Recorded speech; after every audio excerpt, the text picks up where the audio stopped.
তারপরেও কিন্তু স্বাধীনতা সেখানে পরিপূর্ণভাবে আসে নাই। আমি খুব রিসেন্টলি বাশার আল আসাদ সিরিয়ায়, সে স্বৈরাচারী ছিল ঠিক আছে, কিন্তু তাকে হটাই দিয়ে যারা আসলো, বাংলাদেশের বহু মুসলমান তারা দেখছে যে ফেসবুকে পোস্ট দিয়েছে, আলহামদুলিল্লাহ আল্লাহর নবী যে ওই ইমাম মাহাদির যে সুসংবাদ দিয়েছিলেন ওইটা এখন প্রতিফলিত হতে যাচ্ছে এবং ইমাম মাহাদির জন্য এখন সিরিয়া প্রস্তুত হয়েছে। এখন আমেরিকা আর ইসরায়েলের প্রত্যক্ষ মদদে যে স্বাধীনতা অর্জিত হয় মুসলমানদের, এটা যে স্বাধীনতা না, এতদিন পরেও যদি মুসলমানরা এই মহাসত্যকে যদি বুঝতে না পারে, তাহলে কিন্তু ওই আমাদের ওই একই অবস্থা যে স্বাধীনতা রক্ষা করাটা আমাদের জন্য কঠিন হয়ে যাবে।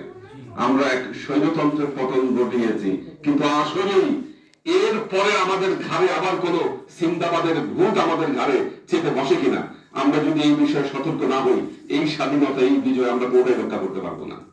সুতরাং স্বাধীনতা এবং বিজয় রক্ষার জন্য আমাদের আসলে সবকিছু পুঙ্খানুপুঙ্খানুভাবে বিশ্লেষণ প্রয়োজন, সতর্কতা প্রয়োজন, এবং যদি আমরা সতর্ক থাকি তাহলে দেখা যাবে যে আমাদের স্বাধীনতা আমরা ঠিকই পাবো বা আমরা স্বাধীনতাটাকে আমরা রক্ষা করতে পারবো।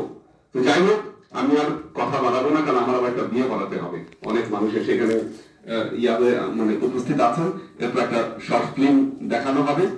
আমরা এই আশাবাদ ব্যক্ত করব যে স্বাধীনতা আমরা পেয়েছি, আমরা যেন এটাকে রক্ষা করতে পারি, এবং সবার সমন্বিত চেষ্টা থাকলে, আমাদের মাঝে এরকম ডায়ালগ অব্যাহত থাকলে যে কোথা দিয়ে আসলে কি হতে পারে, কি ভুল আমরা করতে পারি, এই বিষয়গুলো যদি বারবার আমাদের মাঝে আলোচনা হয়, তাহলে আমাদের ভুল করার সম্ভাবনা কম থাকবে। ধন্যবাদ সবাইকে। আসসালামু আলাইকুম।